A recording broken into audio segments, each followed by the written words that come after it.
Got a fancy bottle. I thought I wanted to save us, but I was stuck in the past. Messed me up, I wanted to hurt. Just give me something that lasts. I think you know what I'm made of, yeah. So where am I in this maze? Paint a picture in vivid color. Can't tell the black from the grays.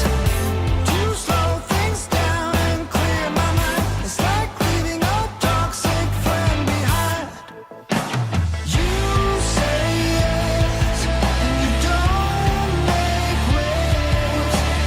I don't need to say that you know that I'll try, and I don't wanna hide or waste another life. Say no, and I will let go. I don't need to say that you know that I'll try, and I don't wanna hide or waste another life. Left in the pool of my own mess. When I said I'm gonna change, you made me pick up the broken glass. Don't want it to be in vain, no. But to slow things down and clear my mind, it's like leaving a toxic friend behind. You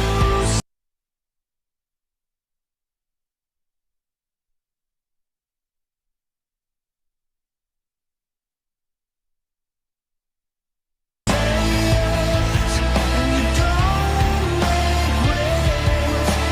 I don't need to say that you know that I'll try, and I don't wanna hide or waste another life. Say no, and I will let go. I don't need to say that you know that I'll try, and I don't wanna hide or waste another life.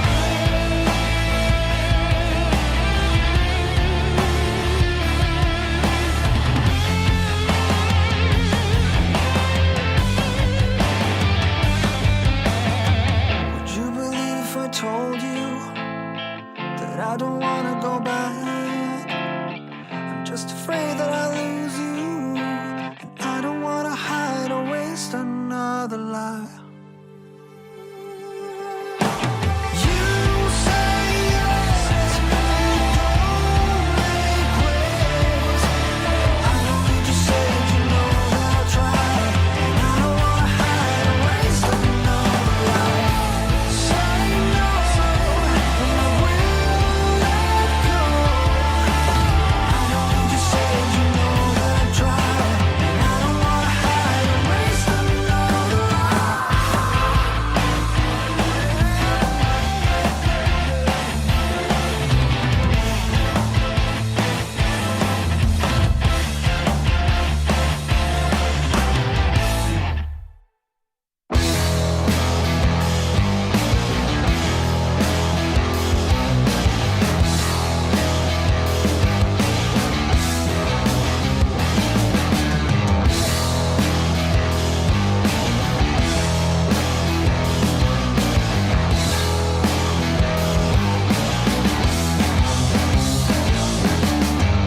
another way to begin the story would be to start from the end.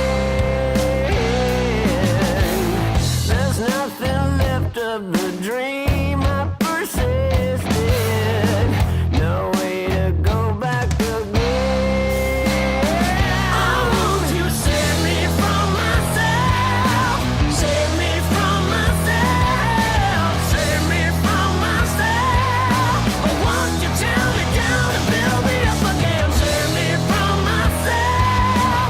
Save me from myself. Save me from myself. Who don't belong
live or you die. Charge up all the battery that keeps me awake. Reload under your control before I break. Killing frustration, have to do it all to survive the nightfall. When you fight against the time and you're about to lose your mind, it's easy to cross the line. There's no answer as to why when you look death in the eye. Either you live or you die. You live or you die.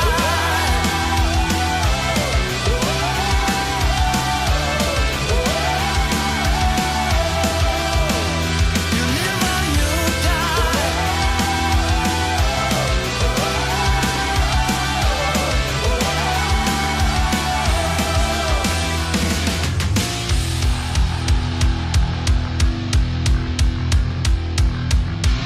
You're killing me, you're killing me, you're killing me.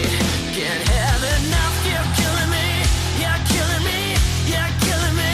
Can't have enough, you're killing me, you're killing me, you're killing me. When you fight against the time and you're about to lose your mind, it's easy to cross the line. There's no answer as to why when you look death in the eye. Either you live or you die. You live or you die. You live or you die. Live or you die.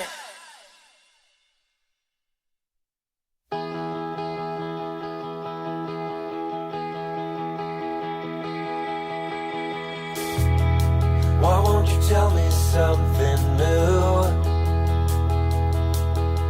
You waited for someone to save you and left me all alone. I wanna tell you something new. You drove us both into a wall, but the only hurt was me.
Buenos dias.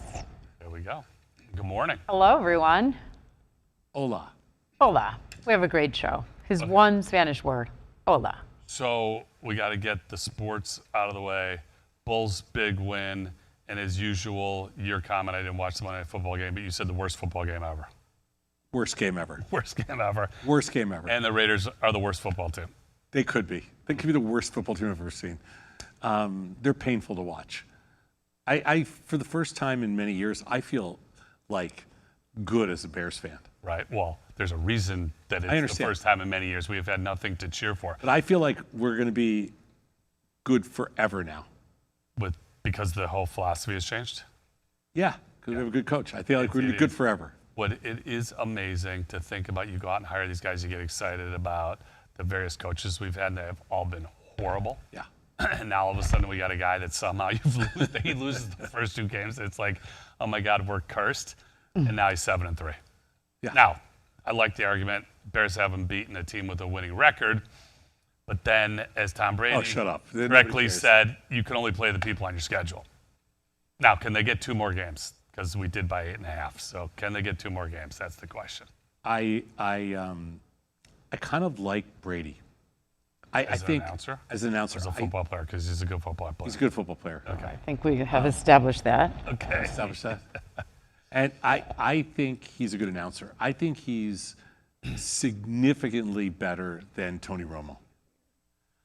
Like, it's night and day. They're different. I think their approach is different. I haven't seen Brady enough. I think Romo does a good job of calling it. What I like about when you have these guys and they're telling you, like, here's what's going to happen, and they can tell you the play. Now, I think Brady's more polished. I think Brady's more polished. Did Greg Olsen got moved? He got moved off the main team because of Brady. No, but he was in studio. Is he not even doing games anymore? No, he does games. Okay. He did the Bears game last week, not this week. Because he was in the studio. Maybe it was for Terry Bradshaw because he was out. Yeah. No, he does games. I like him too. He's good. He's good. So let's just see if we get Aaron Rodgers this week. We want Aaron Rodgers. We do? Yeah. No, he doesn't. No, he doesn't.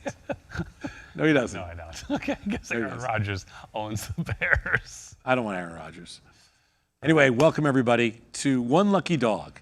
It's just after 10 o'clock Central Time. We're located in Chicago, and we're happy to have you on board and checking us out. We're working through all of the glitches. We are only 4 days into this, full 4 days. So probably by next week, we should be smooth sailing. Golden. Yeah. Hope you like our new studio, and it's kind of amazing here on near North Side in Chicago. We're just a little bit west of Wrigley Field. Got this big, beautiful stage. Hopefully you can see it. Yeah, there you go. That's Sol. That's Scott. I'm Tom.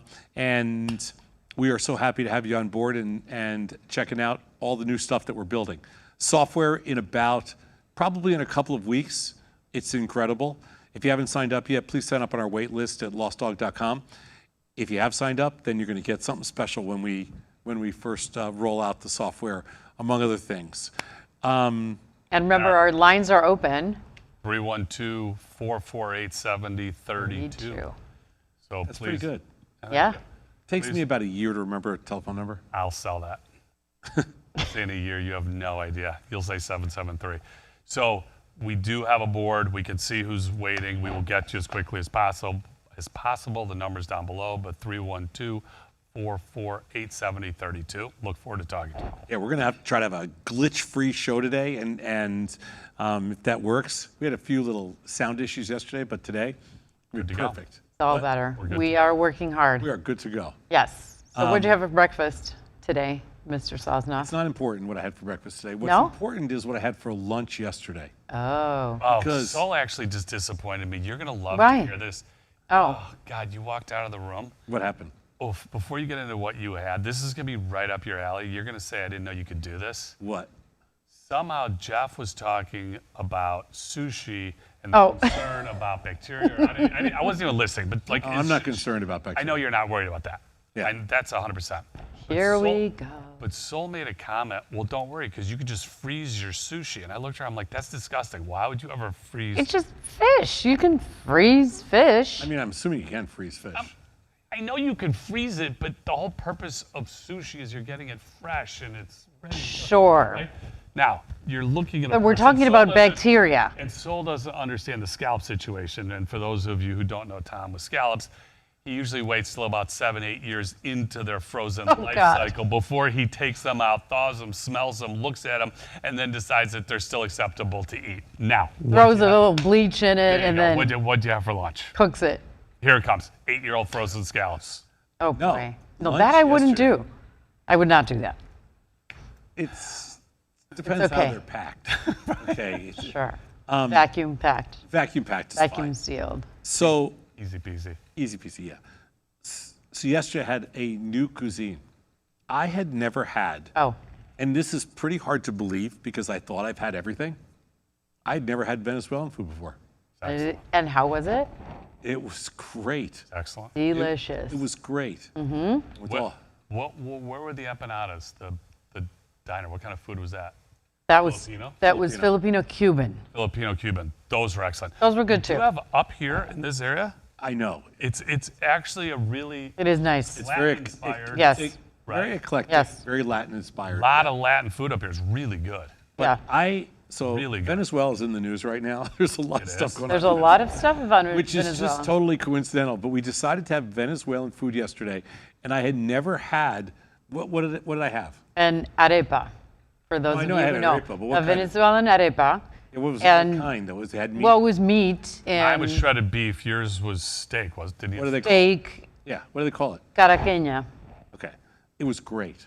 Great. I had never had that one, to be fair. So Shredded you beef. were flying blind, was but good. it was good. impressive because you actually ate it with your hand and didn't get anything on your T-shirt, which I'm shocked because That if was we went shocking. to the prediction markets, it was 99% yes all over your T-shirt. Yes. I had to take Courtney's lead. I started picking it up and then I had to go to a knife and fork. It was just too much. Yeah, But yeah, was it is. Excellent. They're It was huge, like a but they were ropa vieja. delicious.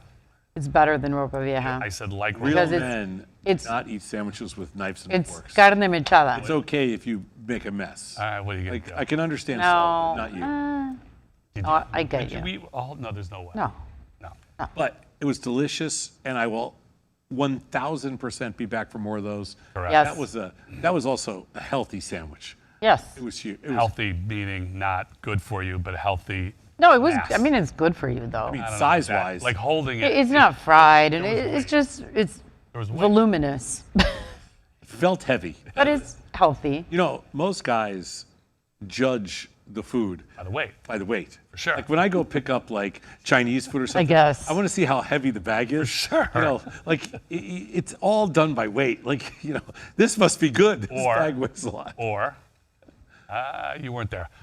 We were ordering somebody's birthday, and they wanted. It wasn't my birthday, but they wanted Taco Bell. So Tom says, "I'll handle the ordering." So he's Oh, no. So he's talking to the guy, and he goes down the menu. He's like, "I need." So then Tom said, "All right." He doesn't want to know how many of everything. He just said, "How much is it?" And the guy gave him a price, and he's like, "Not enough." And he's like, "Let's keep going." And we walked out of Taco Bell. It was gross. There were so many bags. And Taco Bell, for those of you who have never had it, Who hasn't had Taco Bell? so I've had Taco Bell. okay. Well, I was thinking, okay, but I used to like it back in my 20s. and they have good hot It's been sauce. years. They have good hot And sauce. good hot sauce. But yeah. they can make anything with 5 ingredients. But Yes. it doesn't travel so well. And the It whole- doesn't. It doesn't. And the whole place just stinks. You got to open the windows. But anyway, it's either by weight or by price. I do Chinese food by weight. Most other things by like, you know, like it's all. It's yeah. not enough. Like, okay, right? Anyway, I just was saying, it was your idea, I guess, for Venezuelan food because I never had it. No, actually, it was Scott's idea. How's it Scott's idea? He's never had Venezuelan food. Yes, he had had that it place. before. Oh, And I'm like, yeah. And he that's- said it's someplace, and I knew exactly what it was. She's like, that's what it is. all right. And I helped with the ordering, and everybody was happy. Happy. And Well, you're just the only one sorry. who speaks the language. Well, yes. But I also knew what to order. Yes, you Well, you're did. married to a Venezuelan. That's right. Okay, there you go. So it's not exactly rocket science. Well, Of which, as Sol said, this place is second to his cooking. that's right. Sold. That's like No, sold. believe me. He makes the most amazing arepas ever. Is his mom a good cook? Yes. Okay. Excellent. All right. Well, I've never had one before, so I don't have a lot to judge with. But it was excellent. It was excellent. Regardless, just All right, objectively, it was let's great. do the All right, show. we're doing the show. By the way, hit the like button today if you can. It really helps. And make sure you spread the word about One Lucky Dog, because we're getting it down. This is going to be one of the most popular shows ever. So not today, but this network and all the stuff that we're doing. We're starting off slow, but we're going to build it up into something really incredible. And everybody's going to gain from this. All right, so today we have Mailbag and love letters from the chat room, which, Okay. look at that pretty image. Is that a doggy eating the mail? Something like Is that. that like the homework? Anyway, also Scott and Tom consider AI and the professional services on Unleashed. Tom has a bone to pick with job seekers who overshare. And on WOW, we're going to talk about articulation. Last but not least, market talk. Almost everyone's favorite segment. Let's do it. Let's do it. Okay, the first one is, I don't know if I should keep investing and grinding until I'm financially free, or if I should take the leap and start building something of my own now. What do you guys think? It's $1 million question. I mean, we faced that, I think everybody faces that. Here's my take on it. If you're not 100% sure, then just see where you are in your life. I think if you're in your early 20s, you probably wait a little bit. Early to mid 20s, probably wait a little bit so that you build up some networking skill and some experience. I think if you're in your late 20s or early 30s, or late 30s or early 40s, anywhere in that range, like let's say late 20s to late 40s, go for it. And I think as a rule of thumb, I think the timing is really good, but you don't want to miss your window. And I, for one, don't ever want to have regrets, and you don't want to miss it. So if you think that the time is right, skip the age and just say, you know what, I'm going for it. It's really hard when you're in your early 20s. Like we didn't start Thinkorswim till I was in my early 40s, and Scott was in his kind of late 30s. And we didn't start Tasty until I was in my early 50s. So I had a lot of experience before we started those two firms. Yep. And so you don't have to be 22 years old. It's hard for 22-year-olds. Very hard. It's hard for 25-year-olds. And There's a few that make it, but it's hard. And it's interesting because obviously we don't know what we don't know. None of us Right. do. You just don't know what you don't know. But Correct. the problem is you don't know. And that's exactly where most people fail, is because they don't have the experience. Having said that, you could go out and look at examples of people who did start very early and they did work.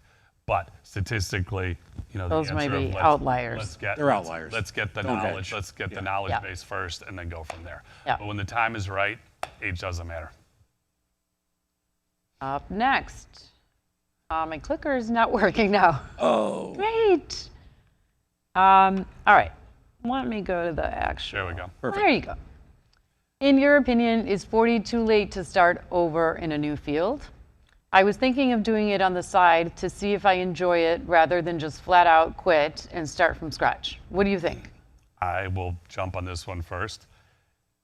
Age is strictly a number, and it's all in your head. And it drives me crazy when somebody said, oh, I can't do this because now I'm too old.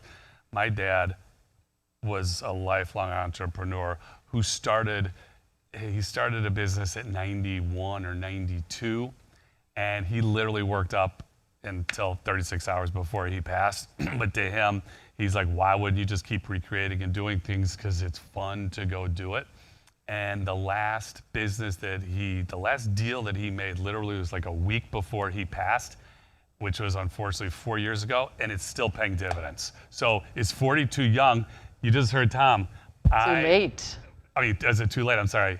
I'm going to say you might even be too young at that point if you're going to listen to Exactly. Tom. I was in my mid 30s, late 30s. We started Thinkorswim. Tom was early 40s, and then mid 40s and early 50s when we started Tasty. So is it too late? Absolutely not, unless you tell yourself that it's too late. And again, whether you think you can or you think you can't, you're right. That's right. And now we're in our 60s. Now we're in our 60s, starting Lossdog, and there's no number. I agree with Scott. I think the key takeaway is fun. Fun. No matter the age. If you're having fun, But he's obviously thinking about right. it. Right? Go for it. Right. Go for it. Go for it. Do it. And especially if you could do it as a side, on the side hustle, my only qualifier to that is make sure you're giving it a fair shot. Because if you're doing it as a side hustle and you can't put the necessary time and effort into it, and it didn't work, well, did you really give it ample opportunity? True. Go ahead. Okay, it's a kind of a long one. I want to build something meaningful, a real business with purpose and community. I just don't know what direction to go in. I'm looking for guidance or perspective on identifying or building the right kind of business. Something stable, scalable, and purposeful.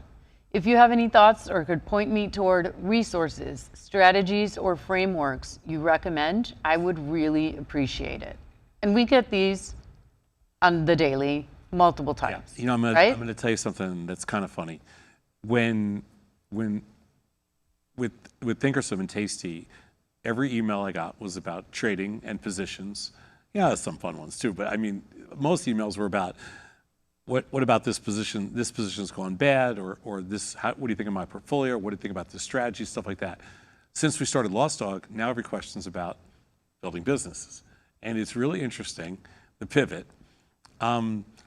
I think this is you got the right mindset. I mean, we all want to build something meaningful with purpose and community. I mean, but it's not something that you can necessarily set out to do. It's something that happens. I think it happens organically if you build a business right.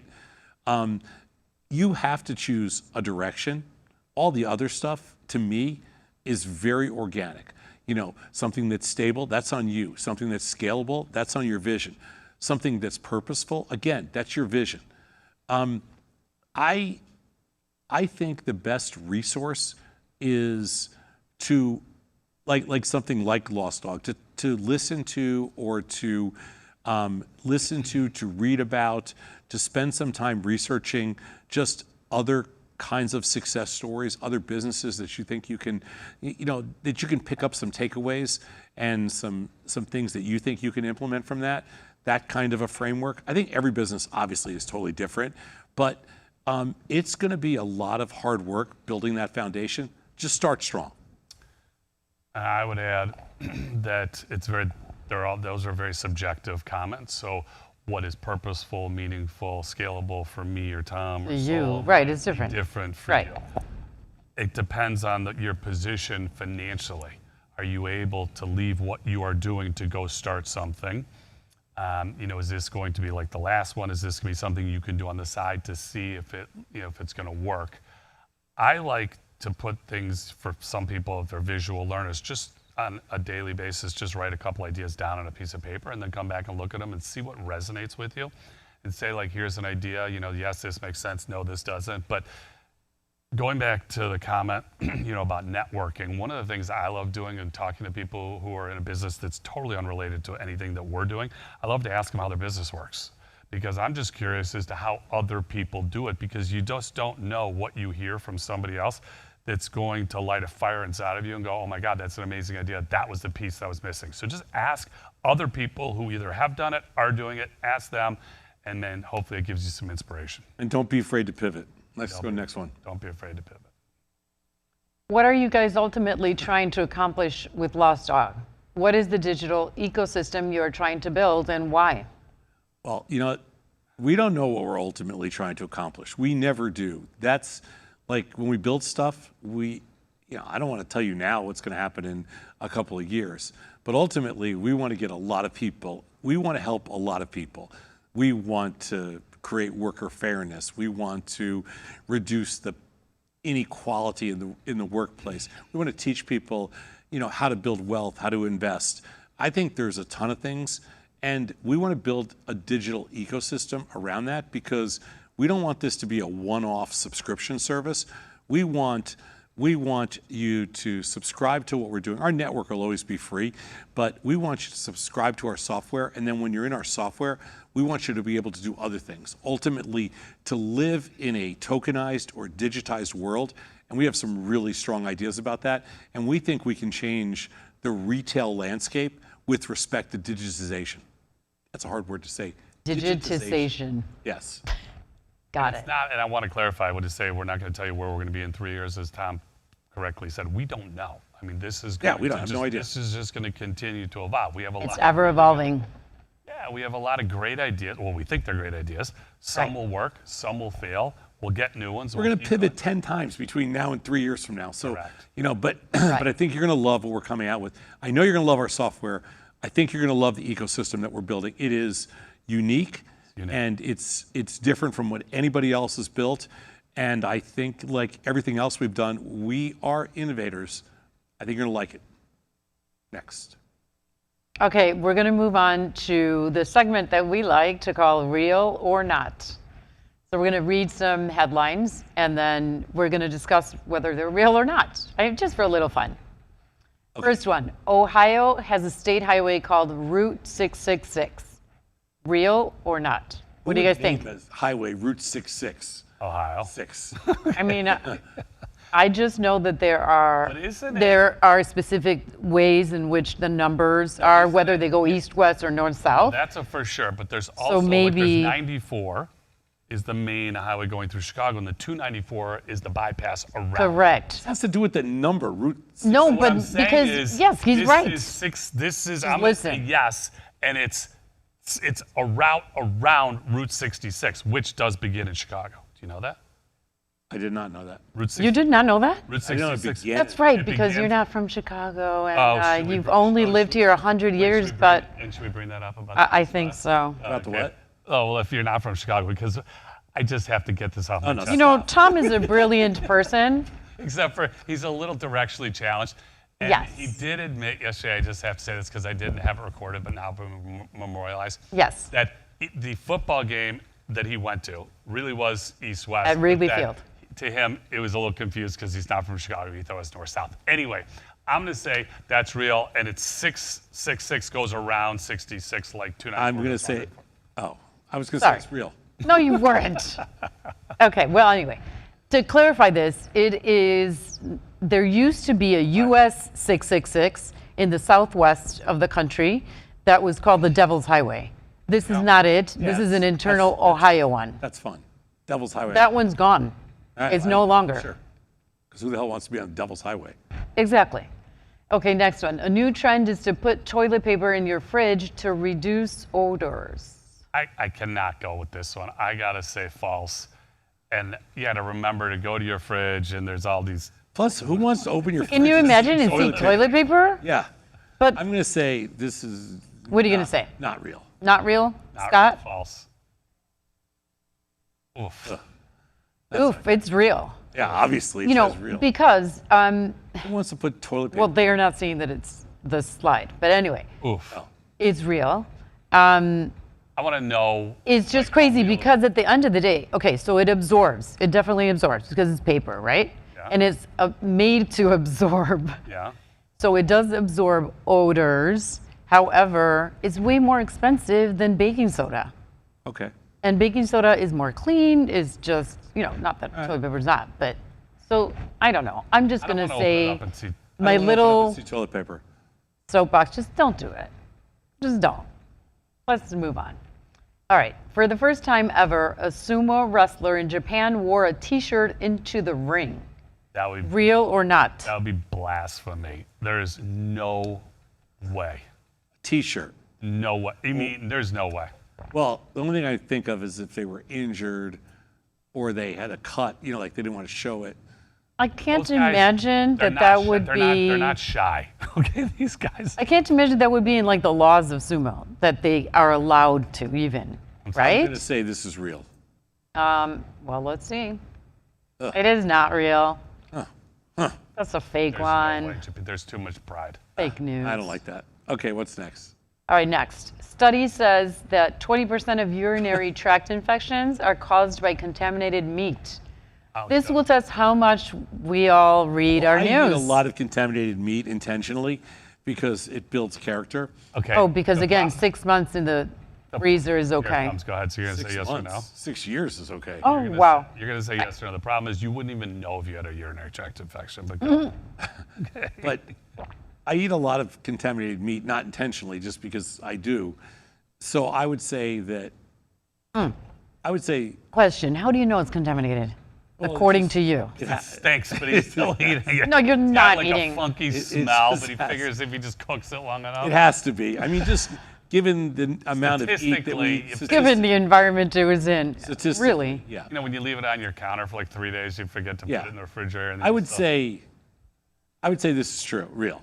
I read the article Yes, before this. we both read the article. It's Oh, real. okay. Okay. It's real, people. Okay. And if you've ever So- had a urinary tract infection, I have not, that I've known of. They're supposed to be horribly painful. Horrendous. Yeah. Next. Oh, I love this one. Children watch in shock as Chuck E. Cheese's mascot is arrested while in costume. This has to be true with what's going on right now. Children watch. This sounds like an Onion headline. This has to be true. I'm going to say it's true because it probably happened in Ohio. It's true. It's true. Well, would you- Ohio or Florida, I would say. Right? Okay, Chuck E. Did you ever take your kids to Chuck E. Cheese? Once, but my son was scared of the big because he was a criminal in there, of course. What Okay, so he knew he was a criminal, so he was scared. Leona's. Leona's used to have one that had a big ball pit. Did you ever Oh, take Marina? no. Oh my God. Okay, ball pits. Well, they were gross. They got Yeah. Disgusting. So Max, he's like 4 years old, 3 or 4 years old. He's in the ball pit and he's like, Dad, look what I found. And he holds up a diaper. Oh, no. And I go, Oh, no. not his, somebody else's. And I'm like, just get out, like right now. Like, Yeah. Oof. Yeah. No, Okay. we're good. oof. So I wonder what he did to be arrested at Chuck E. Cheese in costume, but Well, I could. we'll have to I- find I out. could make a You don't guess. want to know. Yeah. Yeah, maybe we don't want to know. All right, so moving on, we're going to go into our Unleashed segment, and we're going to be talking about how AI is changing professional services. This is an interesting one. It's interesting because when you think of professional services, like firms like us, we spend a ridiculous amount of money on professional services. Like that's mostly legal fees. I think that's, it varies, but it could be legal fees, architectural fees, Accounting. Audit. accounting fees. Audit. Accounting. Audit and accounting fees, yeah. Regulatory compliance, that kind of thing. And that is one thing which we have not talked about, which we probably will at some point in time. But if you are ever involved in a business and you have the opportunity to go public, as exciting as it is, there's a lot of costs associated with that, a lot of time demands, there's a lot of time sucks that go on, all these things you need to Yeah, do. but we're talking about AI changing professional services. And I'm just giving you an idea of what we consider professional services. A small firm like us would consider professional services to be architectural, legal, it could be medical, but mostly it's architectural, legal, accounting, and consulting. Those are probably the main things. And so you would think with AI adoption that, or with the speed of AI adoption that's happening right now, that those fees would come down a little bit. Now, we were interviewing an attorney. This is a real story that happened about a couple of weeks ago, and we were interviewing an attorney for something had questions on, and they sent us back a contract, and their hourly fee was $2,750 an hour. An hour. $27.50 an hour. Now, I remember arguing with our attorney. She wasn't old, but at the time we were the same age. Former Long time attorney. ago, arguing about getting to like $350 an hour. Correct. Yeah, my sister was an attorney prosecutor for the state of Maine, a litigator, and I think the state of Maine paid their attorney general like $65,000 a year.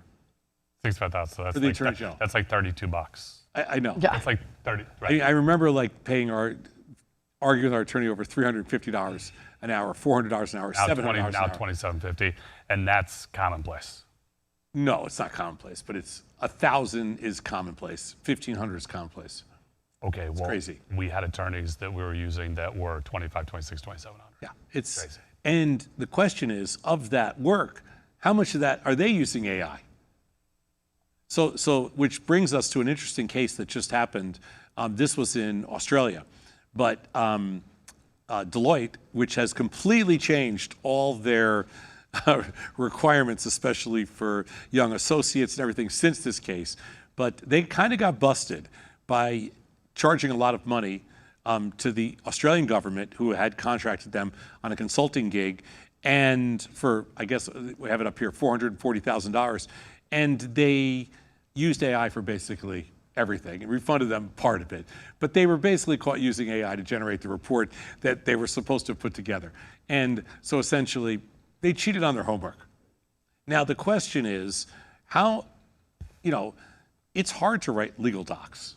My dad was a labor lawyer, and I remember, he used to talk about, 3/4 of his life was writing legal docs.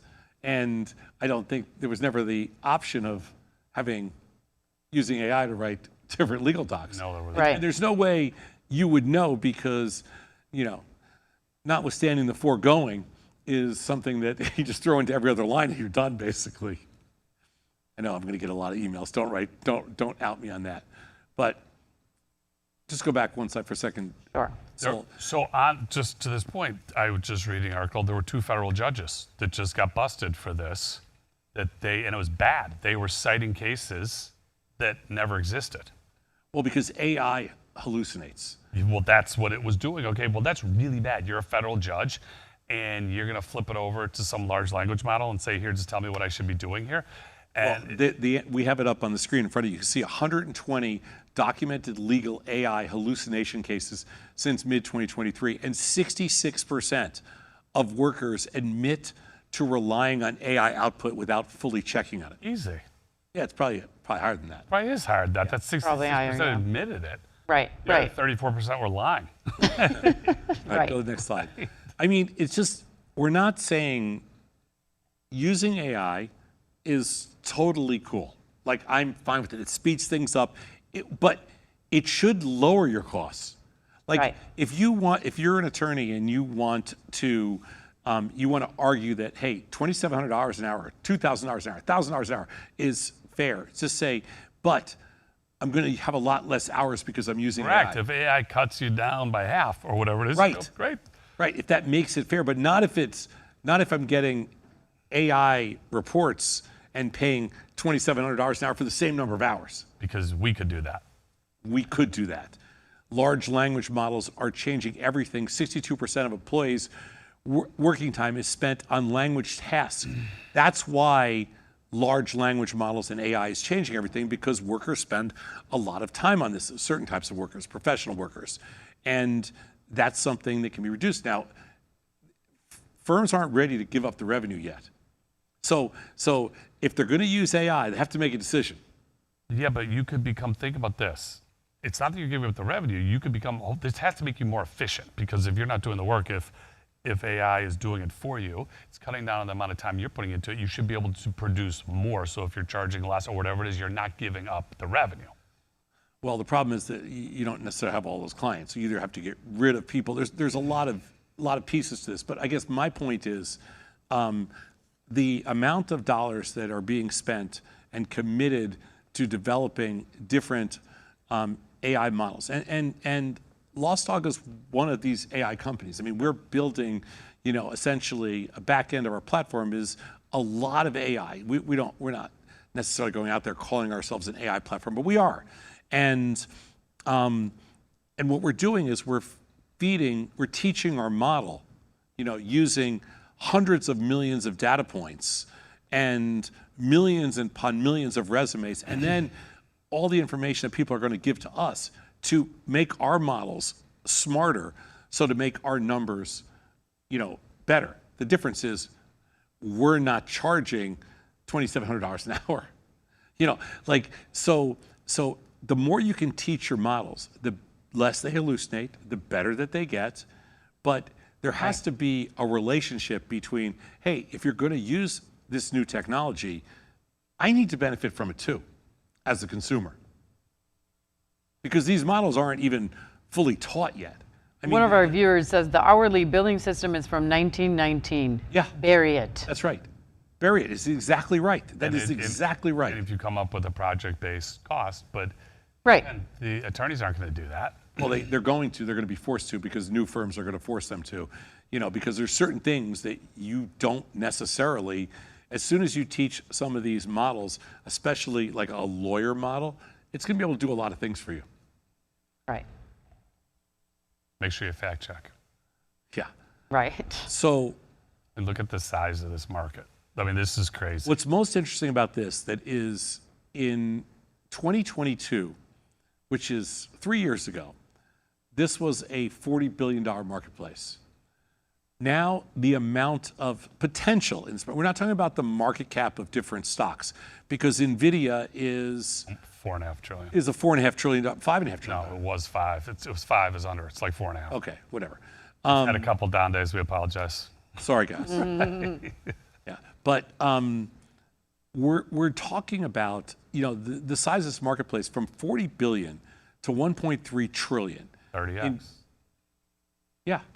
It's over. It's 25x. I mean, 20. It's an insane number. Insane speed, and that number is, that number is going to continue to grow, and it's just an insane marketplace. So.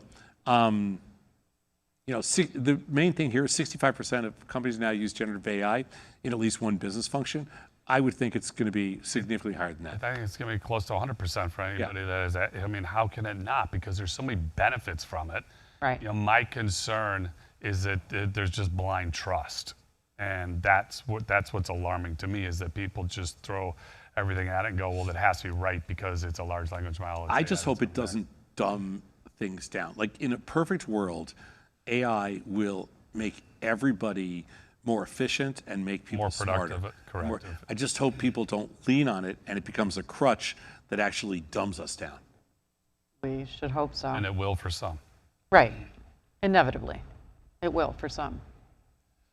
And this is kind of what you're seeing right now, especially with one of the reasons why we're building Lossdog, and also you're kind of seeing this especially with kids just getting out of school. AI is killing entry-level jobs. Now, I'm very mixed on this because I know that's what they say, but and there is a decline in entry-level jobs for 22 to 25-year-olds in high AI exposed fields, but not every field is, high AI exposed. Let's be realistic about that. But it will be. Almost every, there isn't, I don't know how many fields will not be touched. Give me something, because with robotics, I understand which is also AI, you're going to have robotics coming in, and it needs AI to operate. So whether it's manual labor. You can't teach smarts. So I don't think there will be people that would argue that and say you can teach smarts, because if you take AI models and they learn enough, it's crazy to me. If I was listening to a podcast, there is a group of people, and this is not a handful, I think it's a fairly sizable group of people that believe that AI is going to take over the world. The world's going to end in 3 years. I'm like, how do you wake up in the morning? How do you go to bed at night if that's where you think it's going? That's so ridiculous. AI hasn't even proven that they can even build a business yet. Let alone anything else. I understand, but the possibility is there. But the possibility is not there. I'm not saying for the world to come to an end. The possibility is there that it's in every business in some capacity, because it can become that intelligent. It's in every business already, because it's on everybody's phone. It's on everybody's search. It's everywhere. But that's not a bad thing. Like, I've done lectures on all the benefits of AI to investment portfolios. I've done lectures on all the benefits of AI in a trading portfolio to help with, managing, let's say, outlier risk, and to managing positions and all that kind of stuff. There's huge upside to AI, and I think there's only limited downside. The challenge is we don't want to commoditize people. Like, I don't want to commoditize people, because smart people, creative people, innovative people make a difference. That's how you build companies. Okay. Now, this one we've talked about, and you even said getting out of school, unemployment was 15% when you graduated. Take any job. It was way higher than that. Okay. Take any job you can get. Doesn't make a difference to start. So my daughter's in this phase right now, and I've said to her, just grab something and then figure out. Sure. Okay, but if all these jobs are going away and the grunt work is going away. Grunt work's not going away. What's that? We need baristas. Oh, okay. I'll ask her. Okay. So Did she make toast? She probably, Oh, yes, gosh. she could make Okay, there you go. Okay. All right, Ooh, moving on. phone call? Oh, we have a phone call. Hold on one second. Yeah, I just want to do this last slide, then we'll get All a right. phone call. Hang on, Tim. So I love this one. this is interesting. The last slide. This is just a prediction marketplace, event-based marketplace, but just talking about who's using what, and as far as AI goes, and this is like a confidence factor, okay? And I got to tell you, I've used, I think, every one of these. I've never used the Alibaba one, but we've used DeepSeek and Anthropic and OpenAI, and my default is obviously, because it's part of my search engine, is Google, and I would argue that this is pretty damn spot on. And I've used ChatGPT, which I don't think we have up there, but I didn't look at this. Do they have a market for 26?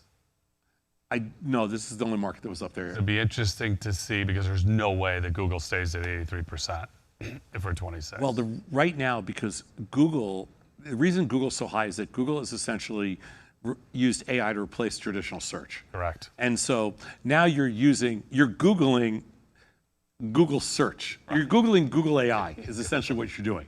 And so Google's being essentially paid to use their AI platform. Brilliant. Brilliant on their part. Well, they control search. Yeah. And so that's They why would argue that, but that was what the well, of course. But Yeah. but when you use Google, it's fast, it's cheap, it's it's free works. basically. It's really good.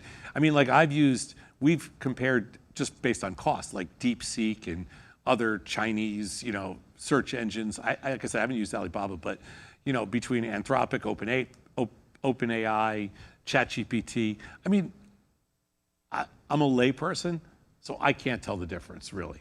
Like it would be impossible for me to tell the difference. Hey Tim, we got Tim on hold. Hey Tim, how you doing?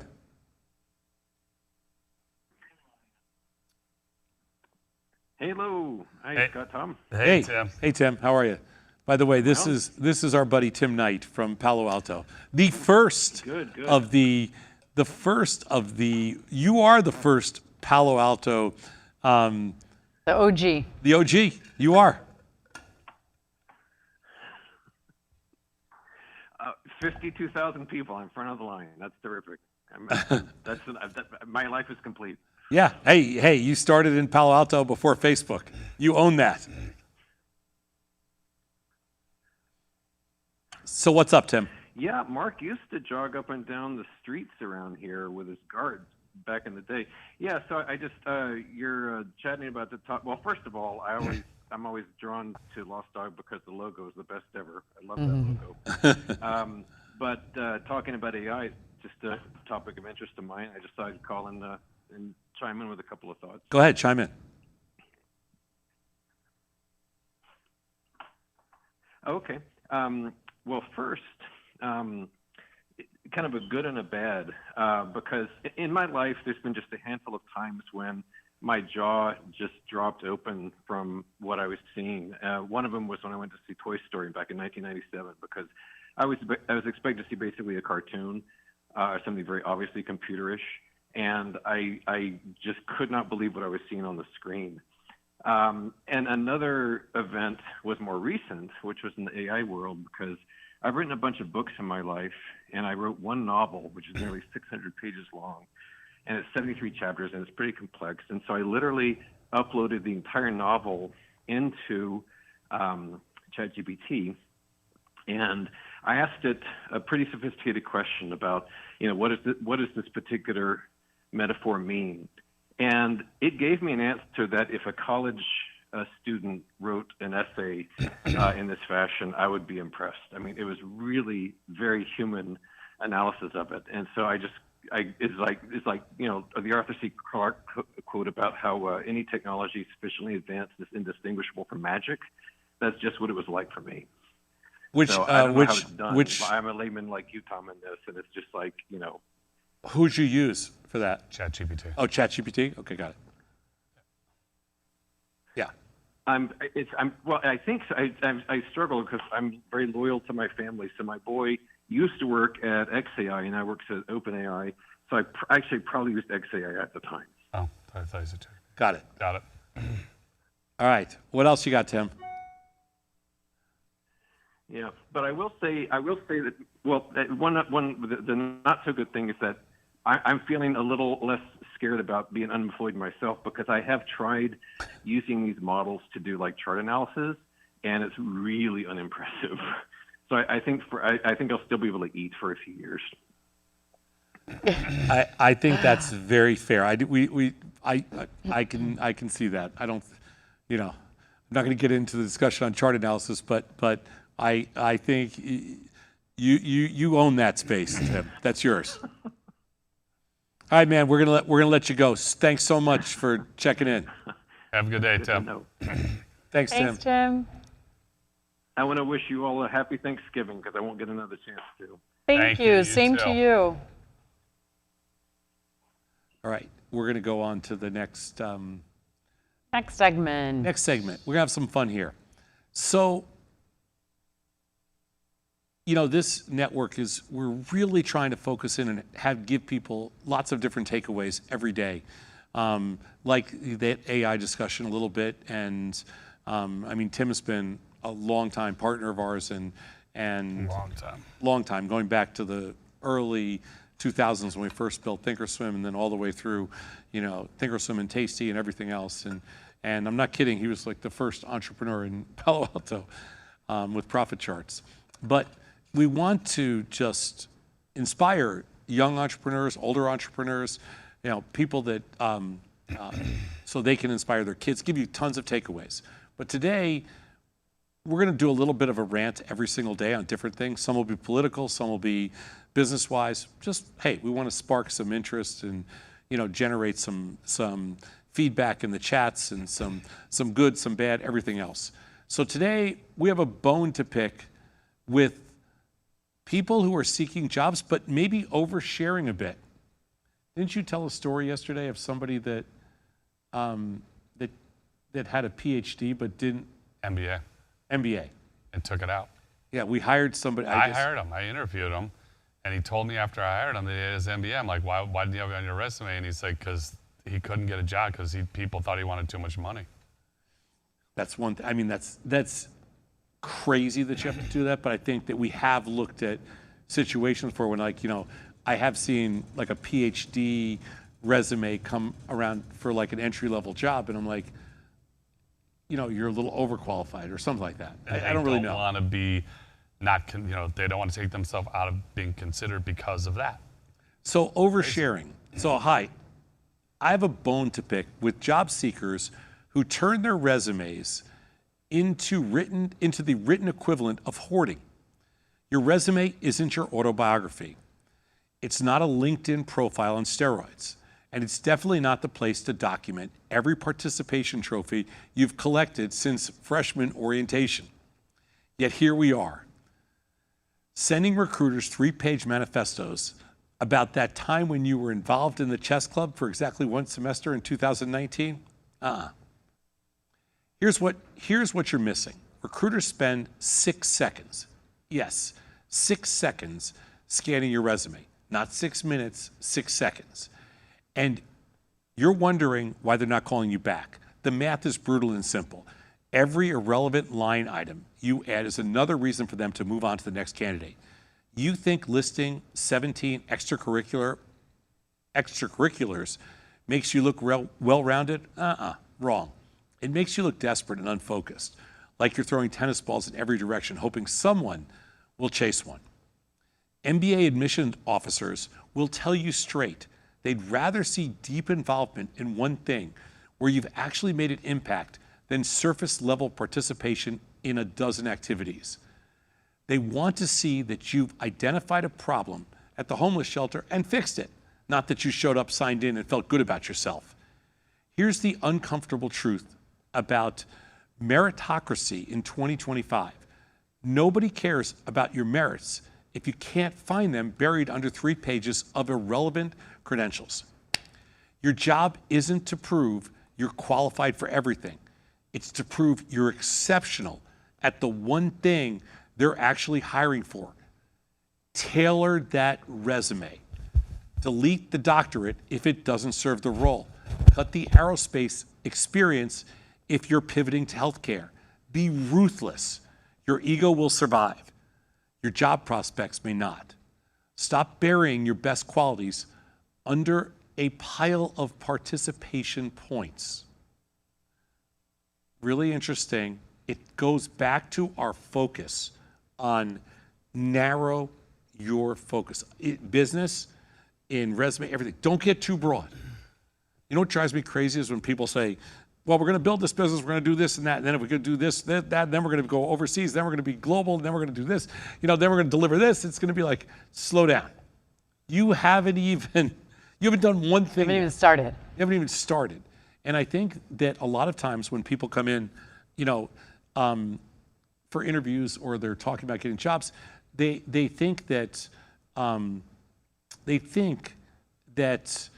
it's best available, as opposed, and for some things, somebody might go with best available. But the reality is most of the time, people want something specific. Well said. I mean, it's an interesting concept. Delete the doctorate is painful if you just spent 5 years getting your doctorate. I mean, that's horrible. But that's the world we live in right now. And the idea that people are tailoring their resumes, there are services out there right now, that AI services that will tailor your resume. Correct. Now, the cool thing about what we're building at Lossdog is you'll be able to upload your resume into our technology, whatever you want. We don't even care about we'll eliminate the noise. The noise, the chess club, the volleyball club, whatever it is that you did. And we'll eliminate the noise for you, because we'll get right to the hardcore number, because that's one of the advantages of what we can do with modern technology. Correct. Very good. We're going to take a poll on this. Is a resume more effective if it shares everything or just career highlights? So give us your vote. We can talk about it later. Okay. So in our next section, we have WOW, words of wisdom, and we're going to be talking about articulation. This is a good one, and it ties with everything that we were talking about. It's a huge thing for us. I talked a little bit about articulation yesterday and mentioned it as one of the key things that you have to be able to do if you want to build something yourself, if you want to be a valuable asset to somebody else.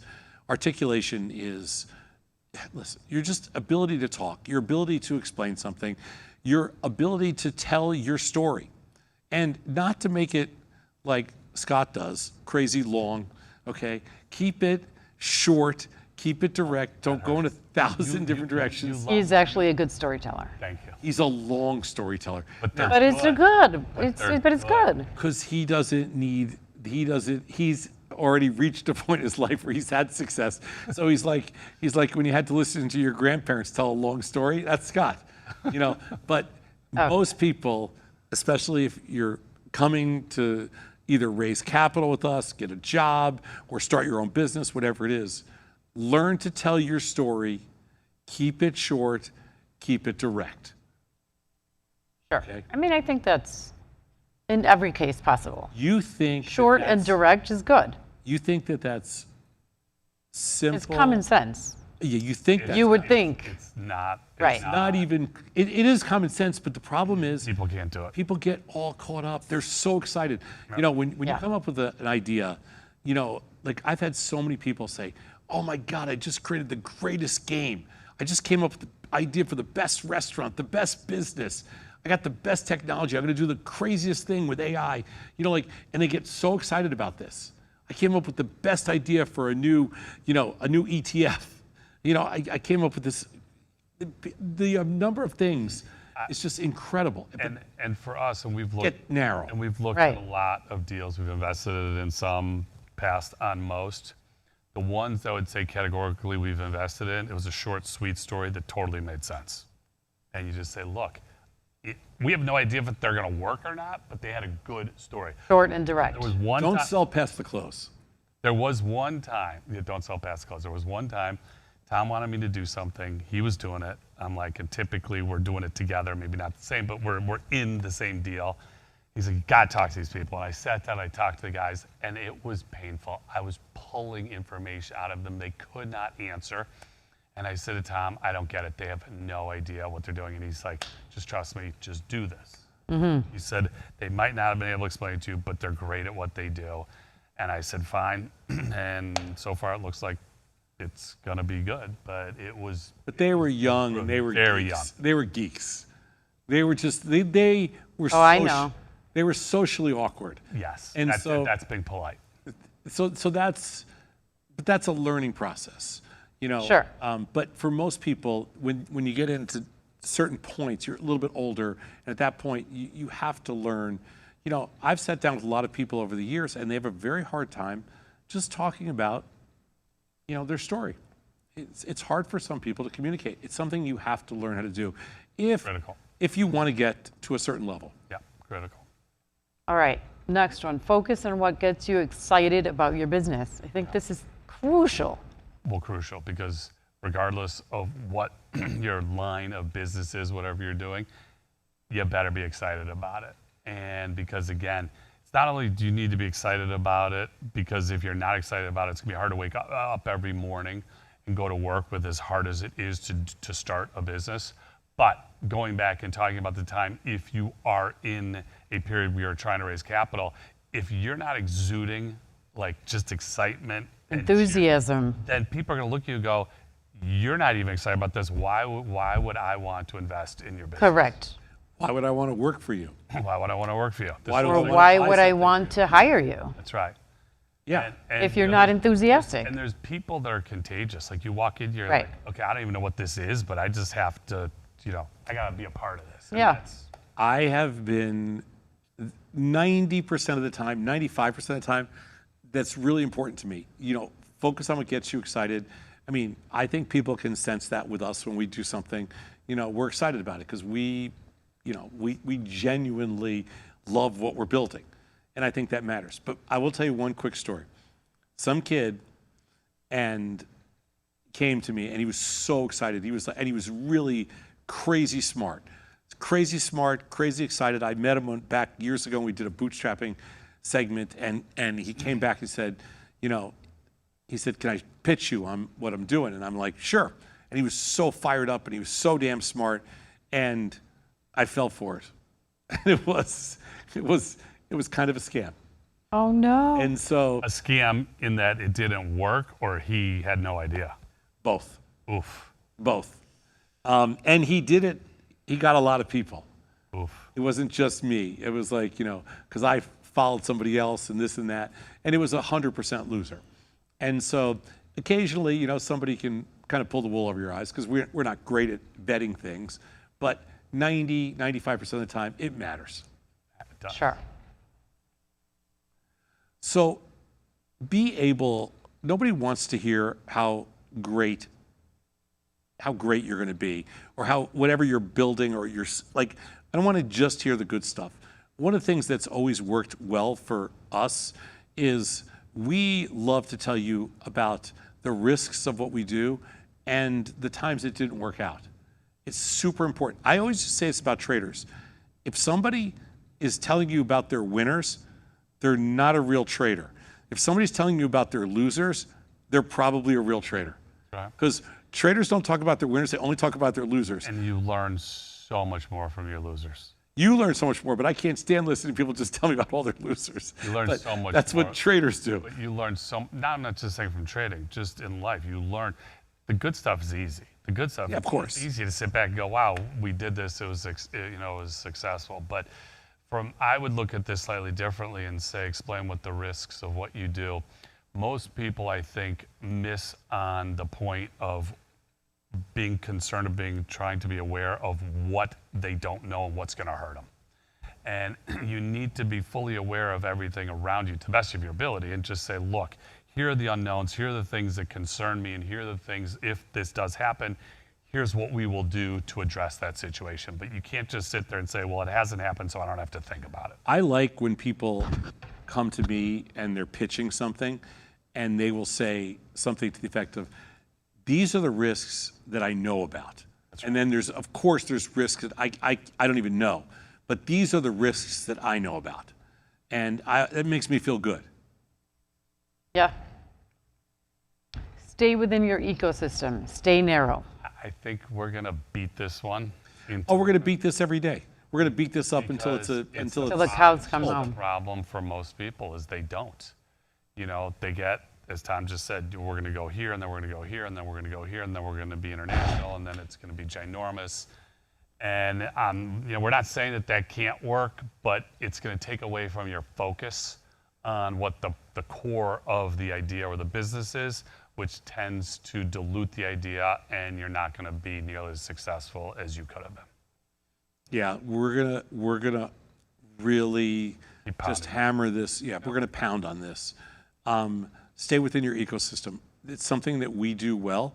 I mean, some people would argue that, you know, sometimes we're too narrow, and you know, you need to get broader. But I think you want to be successful, and you know, you have to prove. It's kind of like proving concept, but it's also proving your know-how. And it's also the strongest thing you can do, whether you're building a business or building up your own profile or whatever it is prove that, you know, you're the smartest. You know, or at least you know more than everybody else. That's what's always worked for us, like building option firms and building trading firms, is we were always like, I don't care who's out there. There's plenty of smart people, but nobody knows more about this space than us. And that worked for us. This is a pet peeve. This is a pet peeve. I'm going to tell a story for you, which hopefully you will confirm. Yeah, don't ever talk about an exit. So when you're going to raise money and you say, oh, and by the way, we're going to, you know, have an IPO or sell the business in a year or two, it's a massive turnoff for both. And my favorite story with Tom was he was giving a speech to a group of angel investors. And people could invest up to, I think, $25,000 if they wanted in the idea. And some guy gave a pitch, and he gave this whole thing with an IPO. And then Tom, being Tom, he thinks the guy left the room, and the first thing he says is, I wouldn't give that guy a dime. And the guy was still sitting there. Oh, boy. It happens. Because I can't. His whole answer was, it's just all about the IPO. It had nothing to do with what the business was. Yeah, I mean, all he talked about was their IPO. exit strategy. And I'm like, you didn't even tell us about the business. Right. I mean, it's the same thing if you go in for a job, if you're applying for a job and you're like, you know, this is going to be a great job. It's going to be a great stepping stone for me. I'm like, what? You know, or you know, I'm gonna use this for a while, then I'll maybe move on to something, whatever. Yeah, no, Right. please don't say that. But I Ever. Should be underlined. even if we're raising capital and somebody asks us, what's your exit strategy? We go, we don't have one. You'll know your exit strategy when somebody wants to buy you. Like, we had no exit strategy at Thinkorswim, and then 4 firms wanted to buy us. We had no exit strategy at Tasty for 10 years, and then 5 firms wanted to buy us. We, at some point, you know, the marketplace will determine it, and then you figure out if it's a fair price. But we never, ever discuss exit strategy. Correct. Set reasonable expectations. I mean, I think that this is just a life lesson. I think it is. I mean, this isn't just about a job or about starting a business. This is, to me, this is just reasonable expectations and how you live your life, and it's just a great crossover. So, you know, you need to be reasonable with yourself, because success can be defined in so many different ways. And, you know, if you're going out to start a business, you got to say, where do I want to be in 3 months, 6 months, 12 months, 18 months? Don't say, where do I want to be in 5 years, and I got to be there tomorrow, because that's going to lead most likely to tremendous disappointment. I always like to say, the reason we say set reasonable expectations is because it's unlikely that our kids are going to take care of us when we get older. So set a reasonable expectation that maybe they'll come and visit you. See, that's a life lesson. It's a life lesson. You know, this is so common sensey that. But it's critical. But it is critical. A lot of people set either goals that are too low, and you know, I always like to say, you're not creating small-time crooks, okay? You want something bigger than that. And other people have these crazy, lofty goals, you know, that are unreasonable. If you've never built a business before, I'm not saying you can't build $1 billion business, but the likelihood is you're not going to. Set a reasonable expectation. That's it. Great. And then our Lossdog technology, little Yeah, so sneak this is, peek. every day we give you a sneak peek of what we are rolling out on the brand new Lossdog software that's coming out very soon, just a couple of weeks. And this is one of the features, this is one of the analytical features of the software that basically breaks down your profile. It's like your portfolio, your profile. It's your personal profile. Like this, in this case here, this person has more information to share, more stuff that we need to know about them. Like in order for anybody to give like a perfect valuation and to give as much feedback as we can as to value, we need to know as much as possible. Some people don't like to share that. Okay, so you're gonna have a completion number that's... In this case, we want you to overshare.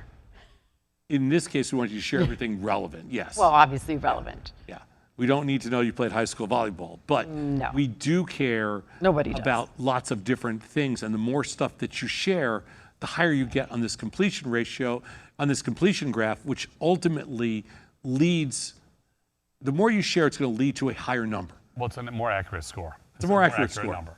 Yep, it's a more accurate number. I mean, we're a straight quant firm.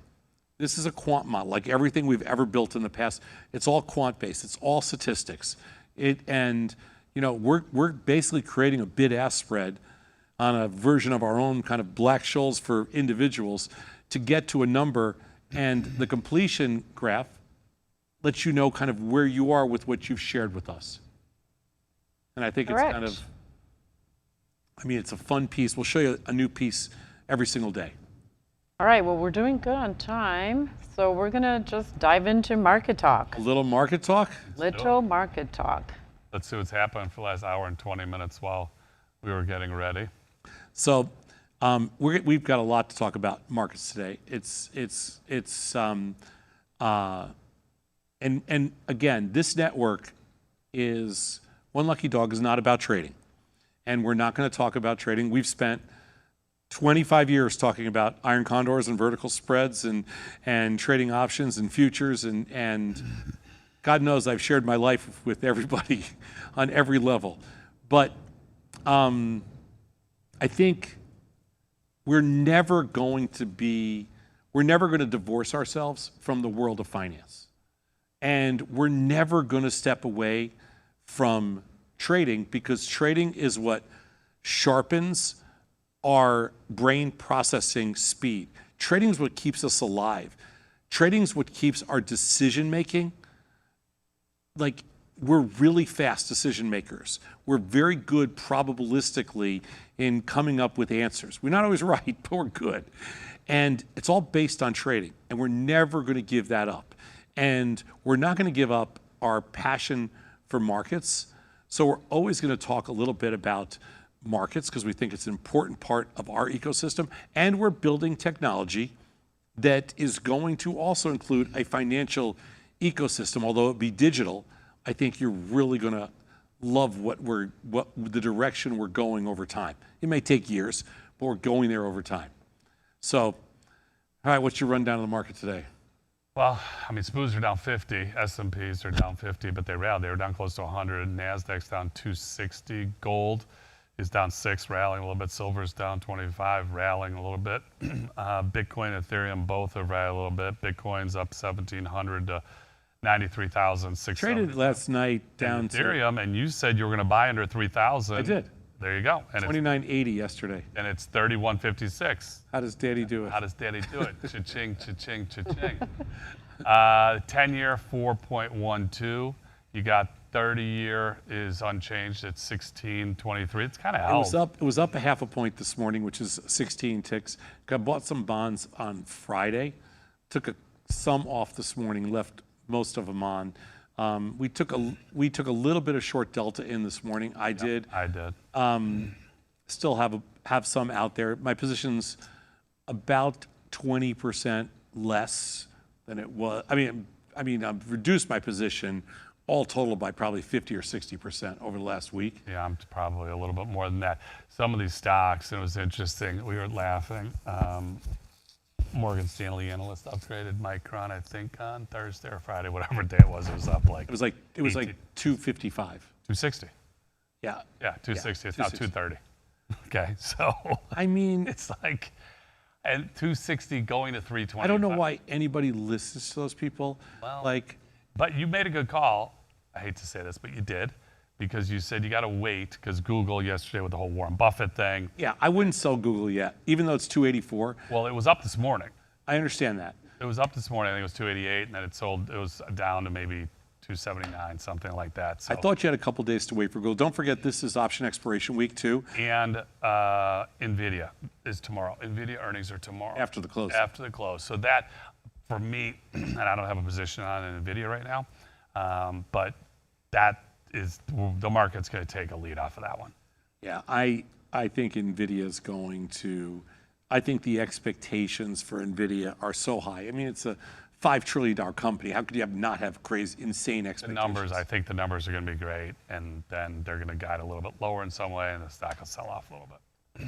But don't send me the Meanwhile, he doesn't know anything. I know nothing. Don't send me the hate mail, all the Nvidia lovers who say that it's going to be 250. You think there's a lot of Nvidia lovers? Yeah, I do. Really? Yeah. I mean, I do. I think there's a lot of Nvidia lovers. I will say this. I think when you think about different stocks and everything, Nvidia is like America's team. It is. Because I feel like when you think about Good analogy. when you think about CEOs, like you think Zuckerberg, douchebag. You think like Bezos, douchebag, right? And you start to go through the list, and you think Elon Musk, major douchebag. So you have all these CEOs that, what? Jensen seems like a good guy. Jensen Hung seems like a decent guy. Yeah, So seems like okay, a good guy. you win. You're America's team. Which goes back to your be likable. Yeah, be likable. Right? And he seems like. What do we say? 72% of NVIDIA employees are millionaires, which is awesome. Yeah, great. that's great. Yeah. Awesome. Yeah, I don't think it's that case at Tesla. I don't think it's that case at Facebook. Somebody sent me something today. I haven't read it to fact check this, but if Musk, I don't even know if he needs to get the entire package, but if he gets even close, he'll get paid more than every teacher in America combined. Yeah, and people think that's good? I'm not saying it's good. I'm saying think of how insane that is. That is completely fucked up. That's completely messed up. That, again, whether he hits it or not, who knows? But just the fact that it's even out there, that he could earn more in a year, a couple years, than every teacher in America combined. Yeah, that's a great way to end this. It's actually incredibly disgusting. Disgusting. Yeah. Disgusting. Anyway, we have a lot more. Vile. Vile, yes. But how do you say that in Spanish? Oh, there's many, many words. She hasn't cursed at me in Spanish yet. It's pretty good. I don't curse in English, do I? I mean, I don't think I do. You said things under your breath in Spanish to me that I didn't know what they were. Maybe just because you said a vacation email to be sent out somehow, and you were not even on vacation, and you do things on your computer that then you don't know how to pull back. So maybe that was. Did she say something? I'm not even listening to her. Me either. Okay. Anyway. On that note. That's today's show. On that note. Solid 75 minutes. Please share the link. Like us. Like us. Share the link. Join the wait list. Join the wait list. Lossdog.com. And subscribe to our YouTube channel. And again, we rely on you guys. You're our best source of new viewers. So we rely on you for referrals. Do we want to talk about tomorrow's show? No, but tomorrow's show, no, not yet. Okay. Not yet. Keep them in suspense. All right. I'm excited for it. Me too. All right. Well. All right. Thank you, everyone. Right on the dot. Ciao. Happy Tuesday. Ciao for now. Bye.